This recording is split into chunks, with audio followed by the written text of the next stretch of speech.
খেলার তোদের ভালো লাগে? তো ফুটবল খেলাটা যখন ভালো লাগে তখন ফুটবলটাকে ফুটবলের মতন করে নিতে হবে না? হ্যাঁ? আর পড়াশোনার সাথে সাথে খেলাধুলাটাকেও চালাতে হবে। সবাই তো খেলাধুলা করে কিন্তু সবাই কি আর সাকসেস হয়? সবাই তো মাধ্যমিক পরীক্ষা দেয়। সবাই কি বাংলার কিংবা বোর্ডের টপ হয়? নাই হয়। একজনা কি দুজনাই বাংলার টপ হয়। গোটা ছেলেদের মধ্যে তো দুজন ছেলে দেখবি ফার্স্ট পজিশন। তবে খেলাধুলাও তুমি জিনিস বলে যে সবাই খেলাধুলা করলে হয়তো একটা দুটো ভালো মানে ট্যালেন্ট ওয়ালা প্লেয়ার পৌঁছায়।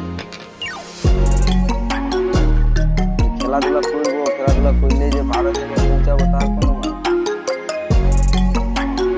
খেলাধুলা করলে তো শরীরটা তো ফিট থাকবে, শরীরটা তো সুস্থ থাকবে। চলো কয়েকদিন তোরা তো দাঁড়াইলে গল্পের সাথে সাথে ওটাও হবে, কন্টিনিউ করতে হবে।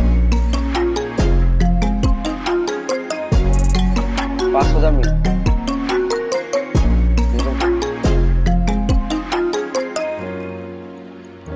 ঠিক আছে। তো খেলাধুলাটাকেও চালাতে হবে, পড়াশোনার সাথে সাথে খেলাধুলাটাকেও চালা। নিজের তো শরীরটা তো ফিট থাকবে। এবার যদি ভালো খেলিস, ভালো তোর যে মনের ভিতরে যে প্রতিভাটা আছে সেই প্রতিভাটা যদি বার করতে পারিস